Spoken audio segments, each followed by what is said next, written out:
Was a moment, one specific crystalline moment, when a four-star general stopped walking. He was mid-stride, dress uniform pressed to a razor's edge, rows of medals catching the fluorescent light of a hospital corridor that smelled like antiseptic and old coffee. He had walked these halls before. He had walked halls far more intimidating than this. The Pentagon, the Situation Room, forward operating bases in 3 different war zones. He did not stop for people. People stopped for him. But he stopped. He turned. He looked at a young woman in surgical scrubs who was walking the other direction, her dark hair still damp at the temples, a small constellation of dried blood on her left forearm that she hadn't noticed yet. She was carrying a cup of vending machine coffee and staring at the floor, like she was reading something written there that no one else could see. General brought his right hand up, slowly, deliberately, to the brim of his cap. He saluted her. 2 orderlies flanking him exchanged a glance. The hospital administrator, trailing 3 steps behind, nearly walked into a cart. A nurse at the station 40 feet away looked up and then looked again because she thought she'd misread the scene. She hadn't. If you want to know how a woman that half this building had written off as too young, too green, too quiet to be trusted with a scalpel, ended up being the reason that General was still breathing, stay right here. Drop a comment with where you're watching from. Let's see how far this story travels, and whatever you do, don't leave before the end, because the ending is the part that changes everything. Now let's go back to where it started. Chapter 1. Wrong person for the room. The first thing Dr. Nadia Osei heard when she walked into Mercy General's surgical wing on a Tuesday morning in late October was laughter. Not the kind of laughter that invites you in, the kind that closes a door in your face. It was coming from the attending lounge, a narrow, aggressively beige room with a coffee machine that had been broken for 3 weeks and a whiteboard covered in scheduling shorthand that looked like a foreign language. 3 senior surgeons were in there. She could hear the voice of Dr. Marcus Holt before she even rounded the corner. That particular brand of confident baritone that men like him cultivated the way other people cultivated gardens, with deliberate attention and the expectation of admiration. "They sent us a resident," he was saying. 28 years old, cardiothoracic. I looked at her file. A pause, the sound of a coffee cup being set down with theatrical weight. "She looks like she should be asking me what the specials are." More laughter. A woman's laugh in there, too, which landed differently, the way certain betrayals do. Nadia stood in the doorway. She was 5'4" in her clogs. She had the kind of face that read as younger than it was. Wide, watchful eyes, a mouth that defaulted to neutral rather than smile. Particular stillness of someone who had learned early that stillness was information. She was holding a manila folder against her chest, and she was wearing scrubs that were slightly too large for her because the hospital's supply system had given her a medium, and she'd never bothered to go back for a small. She looked, it had to be said, exactly like what Marcus Holt had implied. She did not look like what she was. "Dr. Osei," she said, not a question, not an apology, just the 2 words, placed in the room like objects on a table. Marcus Holt turned. He was 53, silver at the temples, build of a man who had once been athletic and was now merely large. His eyes did a full inventory of her in under 2 seconds and filed her somewhere unflattering. "You're early," he said. "I'm on time," she said, looked at the clock on the wall. She was, technically, 4 minutes early. He picked up his coffee. "Orientation is at 9. Lounge is for attendings." She nodded once, stepped back out of the doorway, and went to find a wall to stand near. This was not the first time a room had done this to her. It would not be the last. She had learned, in places far less comfortable than a hospital lounge, that the most dangerous thing you could do in a new environment was announce yourself before you'd earned the right to be heard. You watched. You mapped. You learned who held the real authority and who only thought they did. You learned the fault lines. She had learned this in a different kind of room, different kind of institution, years before she ever touched a scalpel. But that part comes later. For now, Mercy General, a level 1 trauma center in a mid-sized city that got its share of bad nights, car wrecks on the interstate, industrial accidents from the manufacturing district, 3 miles east, the occasional violence that urban hospitals absorb the way levees absorb water, quietly and at great cost. It was not the most prestigious program she could have matched into. That was a choice. Everything about Nadia Osei's presence here was a choice, which was something that exactly nobody in this building understood yet. The orientation was run by a woman named Dr. Patricia Vance, the chief of surgery, who was 61 years old, the handshake of someone who had been underestimated her entire career, who looked at Nadia during the introductions with an expression that was not quite warmth, but was adjacent to recognition. She saw something she knew the shape of. Nadia filed that away. The other residents were what you'd expect, a cluster of exhausted, over-credentialed young people radiating the specific anxiety of people who had spent their entire lives succeeding and were now standing at the edge, a place where success was not guaranteed by effort alone. She liked 2 of them immediately. Second year, named Jonah Park, who had the calm of someone who had failed at something important and survived it. First year, named Celine Torres, who asked questions that revealed she was thinking 3 steps ahead of everyone in the room. Rest she reserved judgment on. Marcus Holt ran the cardiothoracic service. That meant he was her direct supervisor. That meant she would spend the next several months in close proximity to a man who had already decided what she was. She had been in that position before too, in a different uniform. Chapter 2. The file didn't say the file Marcus Holt had looked at was accurate. It was also radically incomplete. It said, Nadia Osei, 28. Medical degree from Johns Hopkins, graduated top of her class. Residency match, general surgery with cardiothoracic focus, Mercy General. Prior to medical school, undergraduate degree in biochemistry, University of Maryland. What the file did not say, because she had requested it be sealed, was the 4 years between her undergraduate degree and her first year of medical school. 4 years is a long time, long enough to become someone, long enough to become someone else entirely. At 22, Nadia Osei had enlisted in the United States Army. Not because she didn't have options. She had a full scholarship offer to a graduate program and a research fellowship that 3 of her professors had practically begged her to accept. She enlisted because she had looked at the world clearly, way she looked at most things, and decided that there was a category of knowledge she could not get in a laboratory. Knowledge about pressure, about irreversibility, about what it meant to make a decision when the cost of being wrong was measured in something other than grades. She went in as an enlisted soldier.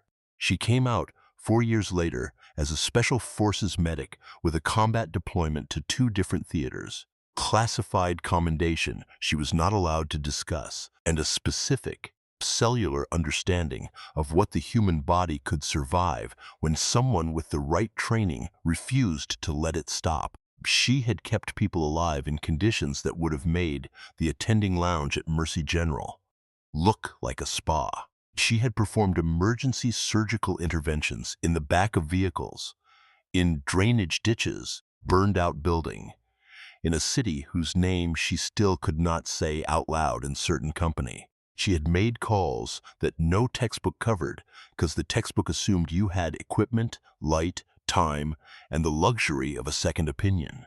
She had none of those things. She had her hands and her training and the absolute refusal to let someone die on her watch. When she separated from the Army and enrolled at Johns Hopkins, she was 26 years old, and she already knew things about the human body that most attendings, twice her age, had never had occasion to learn. She sat in her first gross anatomy lab and looked at the cadaver on the table and felt something that her classmates, who were pale and queasy and gripping their scalpels like they might drop them, did not feel. She felt at home. She moved through medical school with the particular efficiency of someone who was not learning concepts for the first time, but was finally acquiring formal language for things she already understood in her hands. Her professors noted that she was exceptional and also occasionally unsettling. She did not perform anxiety. She did not perform enthusiasm. She simply did the work, a level that was very difficult to explain given her apparent lack of struggle. One professor wrote in an evaluation, "Miss Osei demonstrates a clinical composure under pressure that I have rarely observed in a student at this stage." It is unclear where this comes from. It is, however, unmistakable. It was unclear because she hadn't told him. She hadn't told anyone. She had chosen Mercy General specifically because it was a level 1 trauma center with a high-volume emergency surgical load and a cardiothoracic program that, while not the most prestigious, had the kind of case mix that would let her work, really work, not observe, not assist on the routine cases while the attendings hoarded the interesting ones. Work. She had also chosen it because she'd done her research and knew that the cardiothoracic service had a gap, a staffing gap, knowledge gap, in a specific area of complex valve repair that she had spent the last year of medical school quietly becoming an expert in, because anyone asked her to, because she had identified the gap and decided to fill it. None of this was in the file. Marcus Holt had looked at the file and seen a 28-year-old woman who looked younger than she was. He had not looked hard enough. Chapter 3. The Education of Marcus Holt, Part 1. The first 6 weeks were a study in sustained condescension. Marcus Holt had a system for residents he had already categorized. He gave them the cases he considered beneath his attention, the straightforward pairs, the textbook presentations, the things that a reasonably trained person could handle with supervision. He stood at the edge of the operative field and offered corrections in a tone that was designed to instruct and also to remind everyone in the room the hierarchy. He asked questions during rounds that were less about education and more about performance, the kind of questions designed to catch rather than teach. With Nadia, he added an additional layer. He questioned her assessments, not always, not obviously enough to constitute harassment. He was too experienced for that, but consistently enough to establish a pattern. She presented a patient in morning rounds. He would pause a beat too long before responding, as if weighing whether her words were worth engaging with. When she recommended a course of action, he would turn to the more senior resident, Jonah, ask if he agreed before acknowledging her recommendation at all. She noticed, she cataloged, she said nothing. Jonah noticed too. He found her in the break room one evening, both of them between cases, and he said carefully, "He does that thing." "I know," she said. "It's not just you. He did it to the last female resident too. I know that too." Jonah looked at her. "You're not angry." She considered this. "I'm conserving energy," she said. What she did not tell him was that she had operated in environments where the people dismissing her had weapons, where the cost of being underestimated was not professional humiliation, but something she couldn't afford to think about right now in this break room under these lights.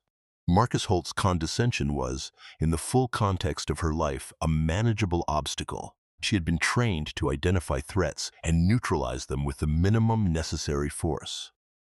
The minimum necessary force here was competence. She was relentlessly, almost aggressively competent.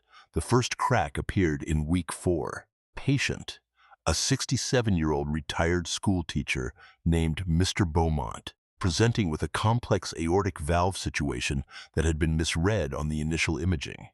The plan going into the OR was a standard repair. Nadia had reviewed the imaging 3 times the night before and had a different read.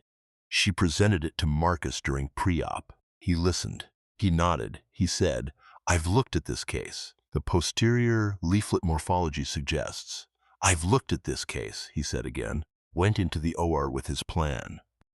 20 minutes into the procedure, when he opened the chest and saw what was actually there, He stopped, just for a second, just long enough for the scrub nurse to look up. It was exactly what Nadia had described. He adapted. He was a skilled surgeon. Whatever else he was genuinely skilled, and he adapted without catastrophe. The repair took 40 minutes longer than it should have, and Mr. Beaumont spent an extra day in the ICU. Nadia stood across the table and said nothing, kept her hands steady, handed instruments with the quiet precision of someone who had decided that this moment was not the moment. Afterward, in the scrub sink, Marcus said without looking at her, "Your read on the posterior leaflet." Yes. A pause, water running, the sound of the oar behind the closed door. "Where did you develop that?" She looked at her hands under the water. "Experience," she said. He looked at her then. Something shifted in his face. Not an apology, not yet, but a recalibration.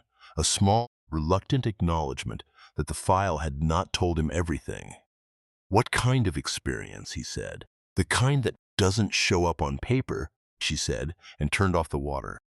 Chapter 4. Celine asks. The question, it was Celine Torres who finally asked her directly. They were in the residence call room at 2 in the morning, both of them post-call and pre-sleep, in that narrow window where exhaustion makes people honest. Celine was eating crackers from a sleeve she'd found in her bag, and Nadia was lying on one of the narrow cots with her arm over her eyes, quite asleep. "Nadia, where were you before med school?" "A beat. Undergrad. No, between undergrad and Hopkins. 4-year gap in your CV, and nobody talks about it, and you never bring it up." Nadia moved her arm, looked at the ceiling. Fluorescent light in the call room had a flicker in it that she'd been meaning to report for 3 weeks. "Army," she said. Celine stopped chewing. "Like rot? No. Like enlisted? Yes. For 4 years. Yes." Celine was quiet for a moment. "Then what did you do?" "Medical. Just medical?" Nadia put her arm back over her eyes. "Mostly medical." Celine seemed to understand that this was the end of that particular thread. She ate another cracker. Call room hummed with the particular nighttime frequency of a hospital. Distant alarms, the low machinery of ventilators, footsteps that never quite stopped. "Is that why you're so?" Celine paused, choosing the word carefully. "Unbothered by Holt." "Partly. What's the other part?" "He's not the hardest thing I've dealt with." Celine looked at her. Nadia's arm was still over her eyes. She couldn't see Celine's expression, but she could hear the shift in her breathing, the particular quality of someone revising a theory they'd been working on. "Okay," Celine said. "Okay," Nadia said. They didn't talk about it again that night. Something changed between them. The specific change that happens when someone shows you a corner of a room you didn't know existed in a building, thought you knew. Celine started watching Nadia differently after that, not with suspicion, with attention, the way you watch someone once you understand that what you've been seeing is only the surface. Celine was beginning to understand. What the whole surgical floor was beginning to understand, slowly, way dawn is slow and then suddenly complete, was that Nadia Osei was not performing modesty. She was not performing anything. She was simply operating at a frequency that the instruments in this building weren't calibrated to detect. Not yet. Chapter 5. Night of the crash. It came on a Friday in December, 3 months into her residency, at 11:47 at night, during a shift that had already been 14 hours long. A call came in from the paramedics. Multi-vehicle accident on the interstate. 6 critical, incoming over the next 20 minutes.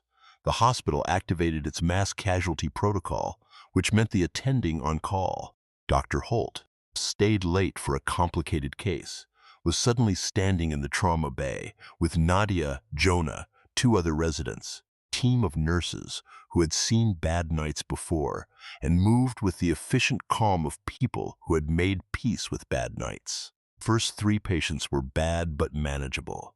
Nadia took the second, a 22-year-old with a femoral bleed and a pneumothorax, and worked speed and economy of motion that made the scrub nurse, a woman named Diane, who had been in this trauma bay for 19 years, look up twice.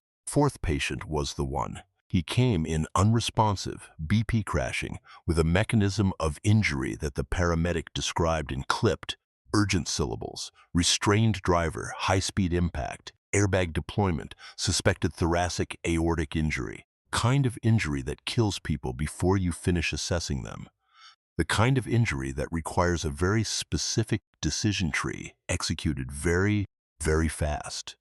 Marcus Holt looked at the imaging that came up on the screen. He looked at the patient. He made a call, a reasonable call that the textbook would support, and began setting up for it.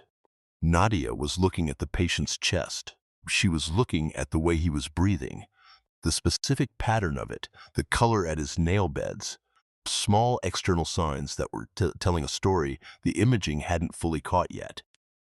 "The injury's more proximal than it looks," she said. Holt didn't look up.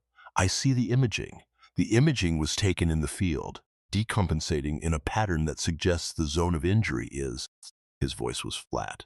"A wall. I have this." She stepped back. One step. Her hands were at her sides, and she was looking at the patient, and she was running calculations that she had run before, in different rooms, different stakes. And the numbers were not adding up to the outcome Marcus Holt's plan was going to produce. Patient's pressure dropped another 20 points. The monitor screamed. Holt moved. He was fast. She'd give him that. And he moved with confidence and skill. But he was moving toward the wrong point of entry, and Nadia could see particular clarity of someone who had repaired vascular injuries in the dark with her bare hands. They had about 90 seconds before the window closed. "Proximal," she said again. Not loud, not pleading. Declarative, fact being placed on a table. Holt stopped. He looked at her. She met his eyes and did not look away, and did not explain herself further. Because there was no time for explanation, there was only the decision. Something in his face moved. It was not surrender.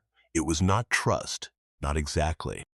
It was the expression of a man who was skilled enough to know when he was at the edge of his certainty and experienced enough to recognize that the person next to him might not be.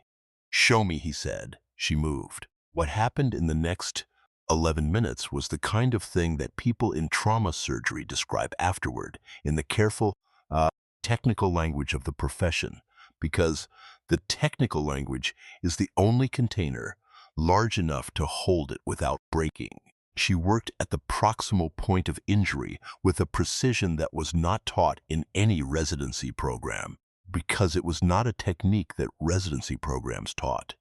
It was a technique that had been developed in field conditions, adapted, refined, brought back into civilian medicine by people who had learned it the hard way. She talked while she worked, not to the room, not for the room, to herself in a low, continuous murmur, the same way she had once talked herself through procedures in conditions she was not going to describe, right now in this trauma bay, naming each step, confirming each decision. The scrub nurse handed instruments before she asked for them because she was reading Nadia's hands, and her hands were speaking a language Diane had never heard but could somehow understand. The patient stabilized, not all the way, not out of danger. Pressure came back, and the bleeding slowed, and the monitor stopped its screaming, and the room exhaled. Marcus Holt stood back and looked at what she had done. He stood there for a long time. "Where did you learn that?" he said. Voice was different now. The baritone was still there, but the architecture of authority had shifted. He sounded like a man asking a real question. She was already moving to the next step, her hands steady, her eyes on the field. "Afghanistan," she said. The room was very quiet. "You were deployed," he said. 4 years Special Forces medic, a pause. A small adjustment to the suture line. "Sir." Last word was not sarcasm. It was not a performance. It was the reflex of someone who had spent 4 years in a culture where that word meant something, and it landed in the room with all of that weight intact. Diane, at the instrument tray, made a sound that was not quite a laugh and not quite a sob. She handed over the next instrument before Nadia's hand came up for it. Marcus Holt said nothing for the rest of the procedure. But he didn't leave. He stood at the edge of the field, and he watched. Watching was different from all the watching he had done before. It was not supervision, it was witness. Chapter 6. Thing about institutions. Word move through Mercy General, the way word always moved through hospitals, faster than it should, imperfectly, carrying the distortions of each person who passed it along, but carrying the essential truth intact. By Saturday morning, the story of Friday night had become a story. Not a rumor. The patient was alive in the ICU, which was a fact. Facts have a way of anchoring stories to reality. But the story had acquired the texture of something larger than a single surgical case. It had acquired the texture of a reckoning.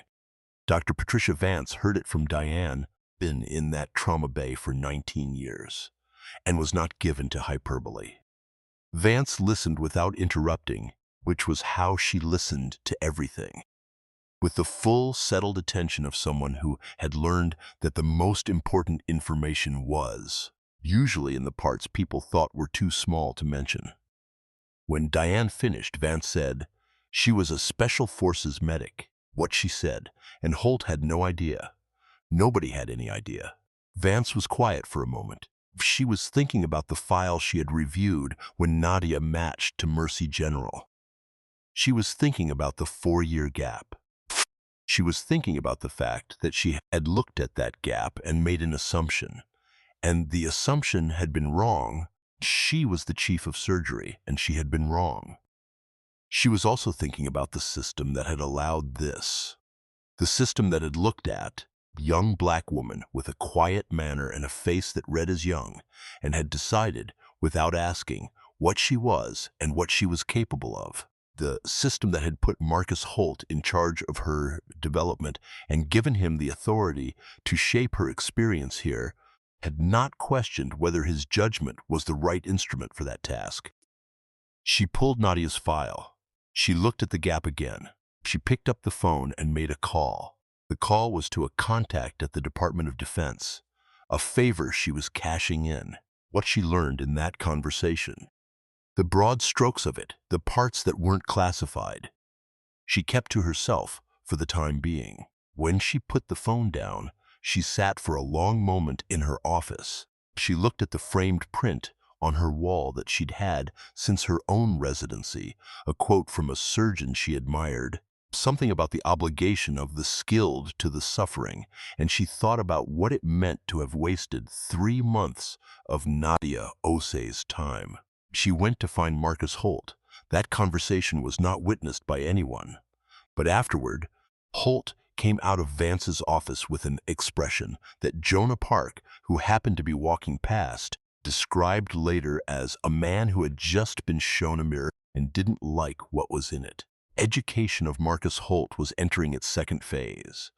Meanwhile, Nadia was in the ICU with her patient from Friday night. His name was Robert Beaumont, not the same Beaumont as the school teacher, just a coincidence that the universe had offered, kind of small repetition that hospitals accumulate. He was 44, a logistics manager, had a wife and 2 teenagers who had spent the night in the family waiting room. He was intubated and sedated. His pressure was stable, and his numbers were moving in the right direction.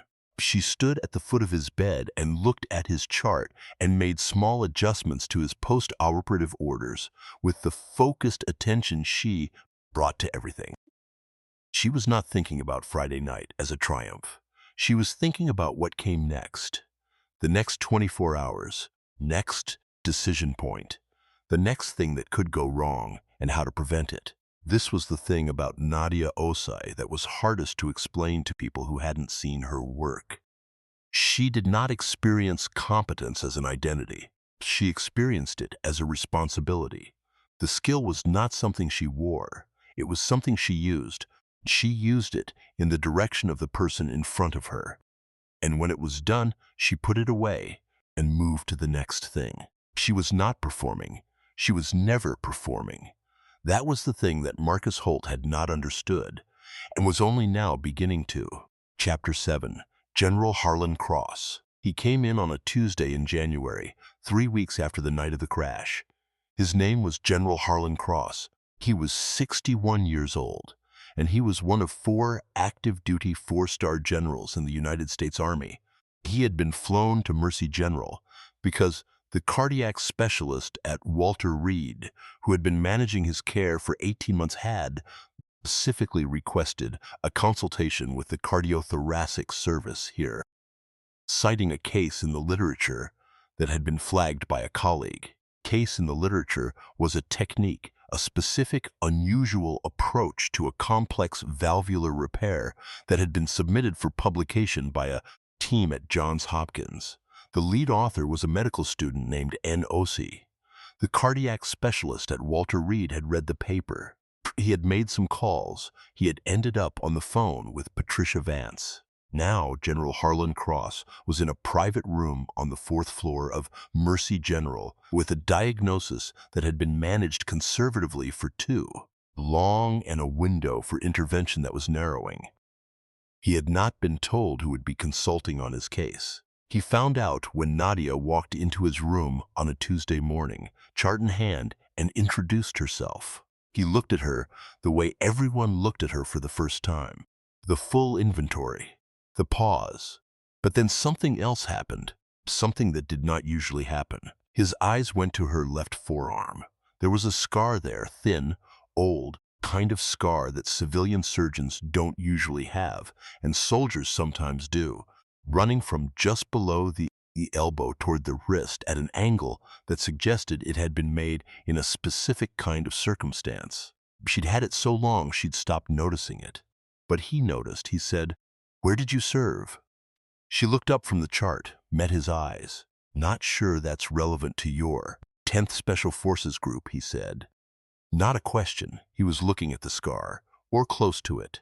It was a specific kind of injury. She was quiet for a moment.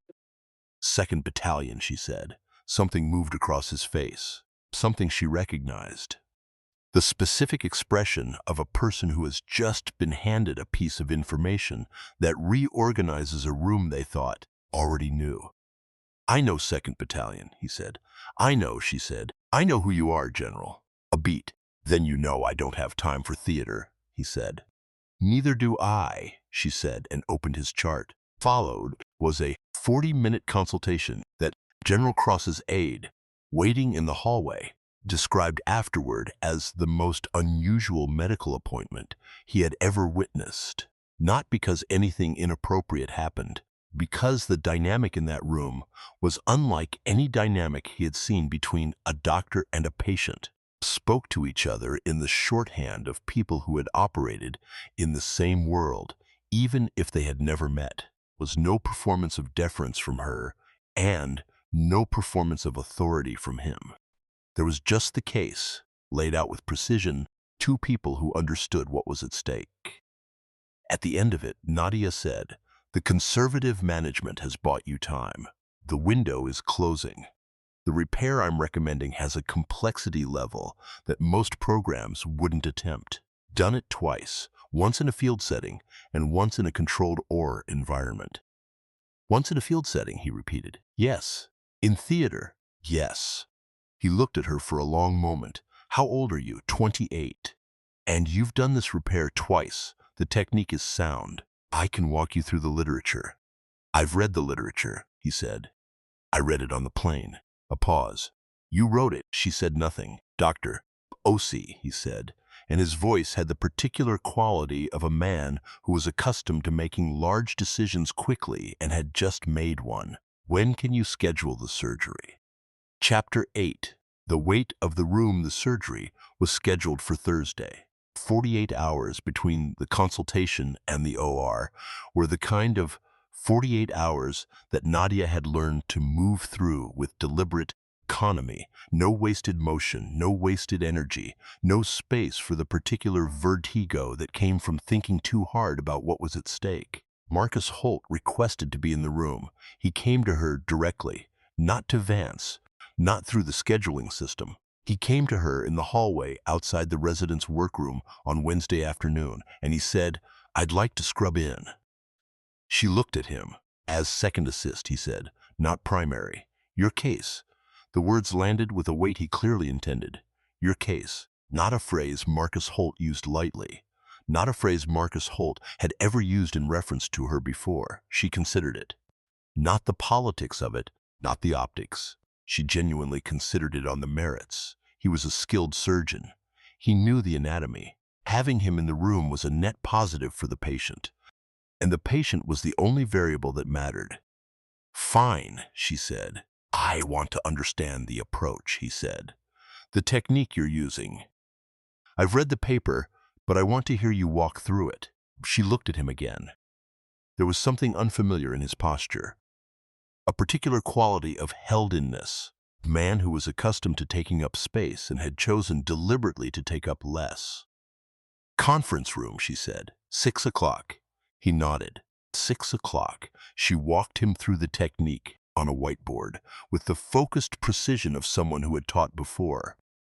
Not in a classroom, in the way that field medics teach, where the teaching is also the preparation, where you are explaining it to someone else, partly to confirm that you have it solid in your own hands. She drew the anatomy. She walked through the decision points. She explained the 3 places where the standard approach diverged from her modification, and why, what the physiological basis for each deviation was.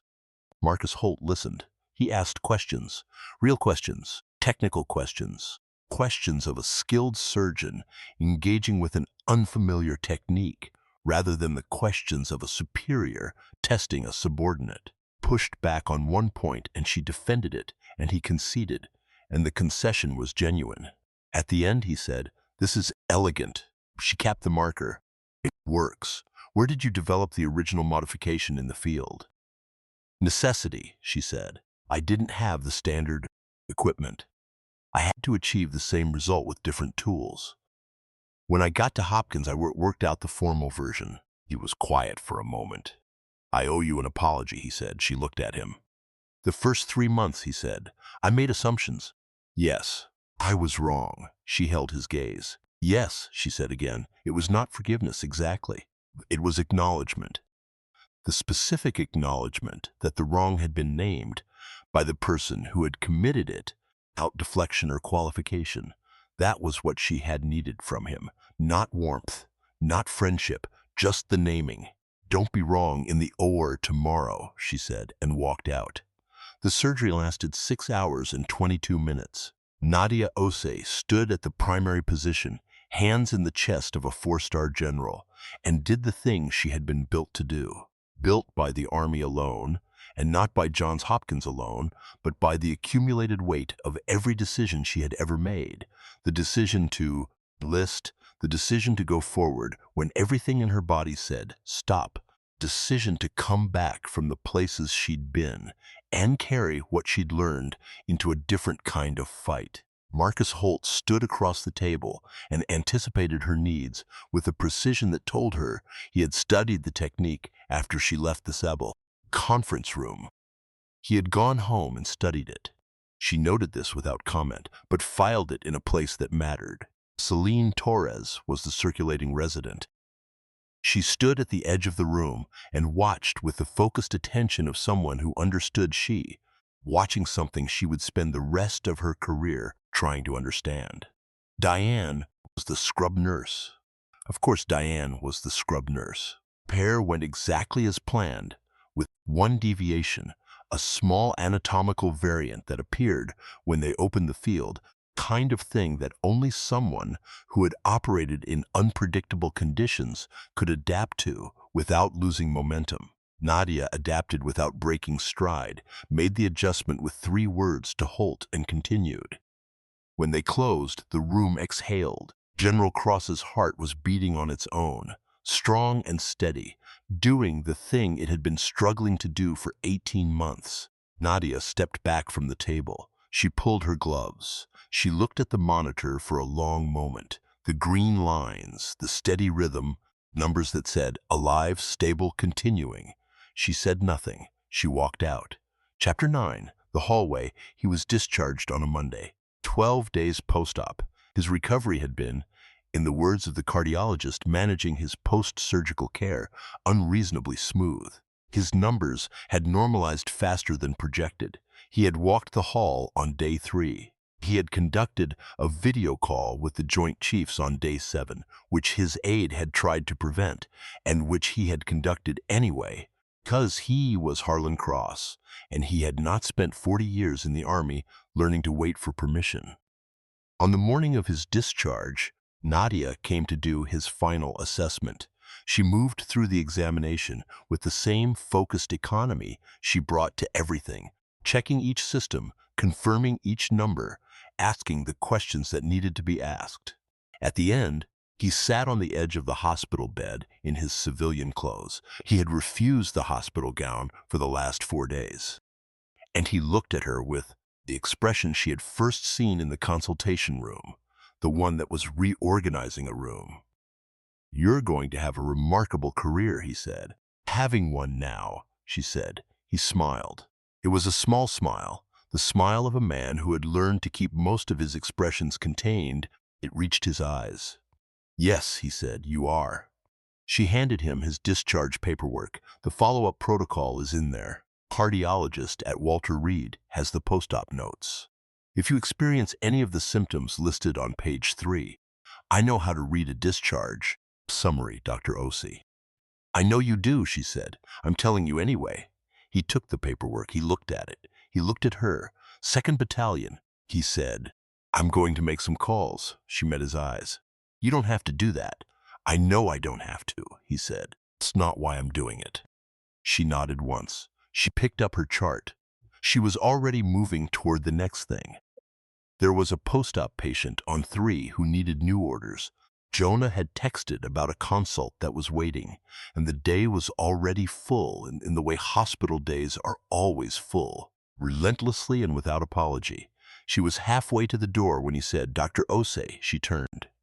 "Thank you," he said. 2 words carried the weight of a man who did not say them lightly to anyone, ever. She held his gaze for a moment. "Do your physical therapy," she said, and walked out. She was in the elevator, heading down to the 3rd floor, thinking about the post-op patient and the new orders and the consult, when her pager went off. She stepped out on 3 and walked the hall with her head slightly down, reading the page, processing the next thing. She did not see him until she was almost past him. General Harlan Cross in full dress uniform. He had changed before leaving, because of course he had.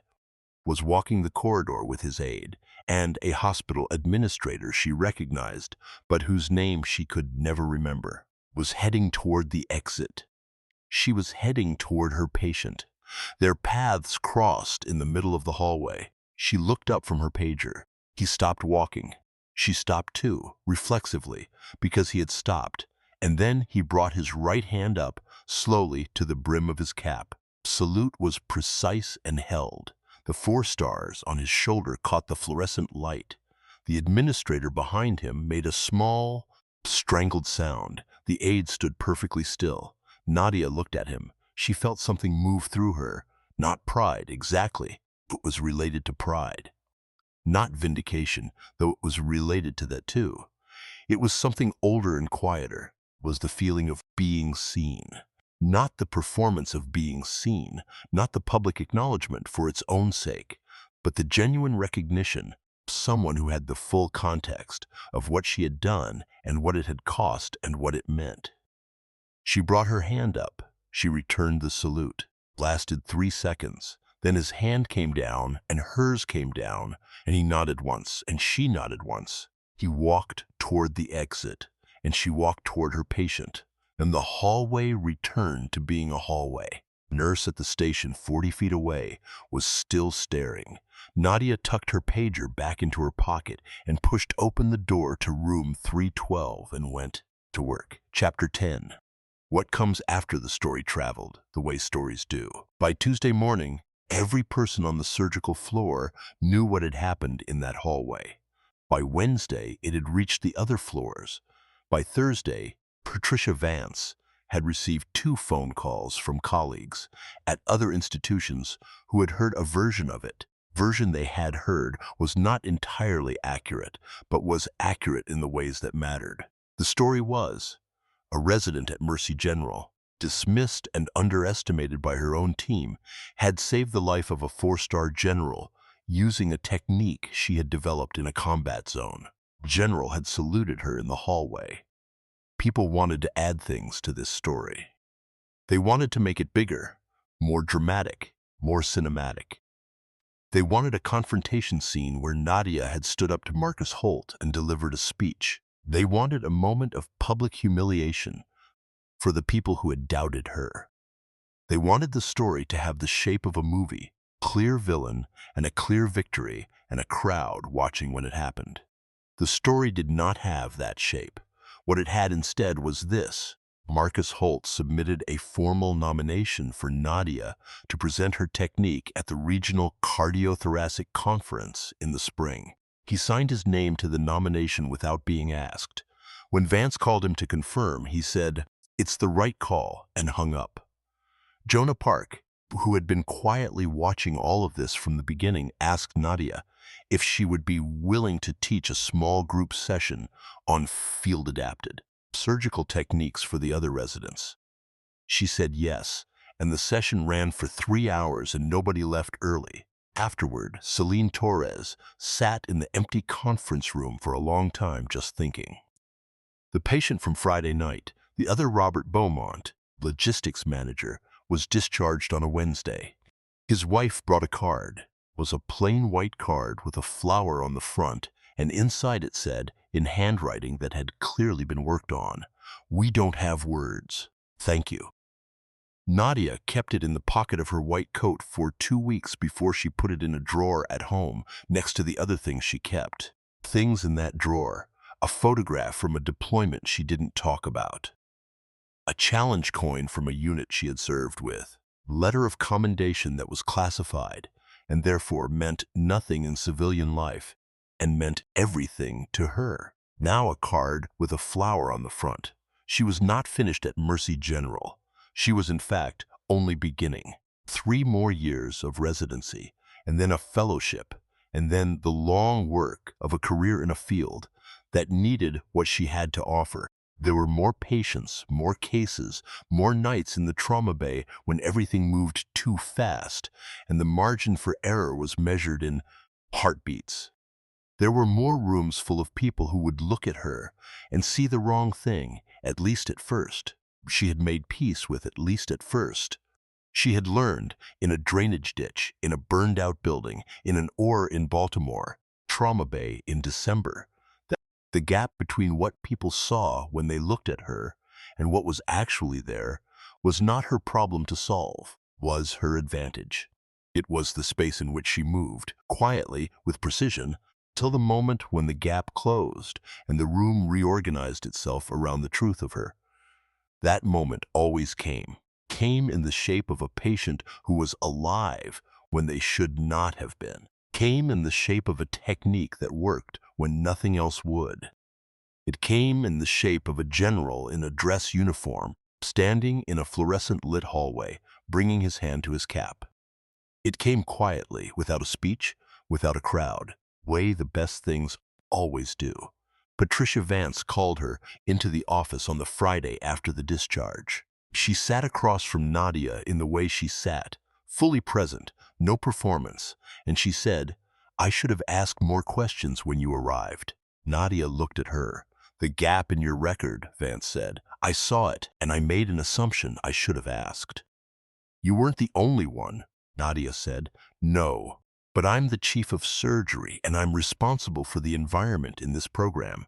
Didn't create the right conditions for you to be fully utilized." Nadia was quiet for a moment. She was looking at the framed print on Vance's wall, the quote about the obligation of the skilled to the suffering. She had noticed it before but hadn't read it closely until now. "I was utilized," she said. "Eventually. 3 months late, yes." Vance looked at her. "What do you need to do your best work here?" It was a real question. Nadia recognized real questions by their weight. The way they sat in the air differently from the rhetorical ones, the performative ones, ones that were actually statements in disguise. This one had weight. She thought about it honestly. Access to cases that match my skill level, protection from difficult cases, access to them, and the assumption until proven otherwise that my clinical judgment is sound. Done, Vance said. What else? That's it, Nadia said. Vance looked at her for a moment. That's all you want. That's all I've ever wanted, Nadia said, to do the work. She walked out of Vance's office into the corridor, which was the same corridor it had always been. Fluorescent lights, the smell of antiseptic, sound of a hospital in motion. And she turned toward the surgical floor because there was a patient she needed to check on and a case in the morning she needed to review, and a technique she was refining that she thought might have applications she hadn't fully mapped yet. She walked with her head slightly down, the way she always walked, reading something invisible on the floor. She was not thinking about the salute. She was not thinking about the story that was traveling through the hospital and beyond it. She was not thinking about Marcus Holt's apology or Patricia Vance's acknowledgement or the card with the flower in her drawer at home. She was thinking about the patient on 6 and the case in the morning and the next thing and the next. This is what it looks like when someone is exactly where they are supposed to be, doing exactly what they were built to do. Doesn't look like a movie. It doesn't look like a speech. It looks like a woman walking down a hallway, thinking about the next patient, already moving toward the work. It looks like that, and it is extraordinary. This story hit different. If you've ever been the person in the room that nobody looked at twice, or if you know someone like Nadia who carries more than they ever show, drop a comment. Tell me where you're watching from. Tell me what part stayed with you. And if you want more stories like this one, stories about the people who do the quiet, extraordinary work while the room is looking the other way, hit subscribe. There are more of them. There are always more of them. And the ones who keep going. They're worth every second of your time.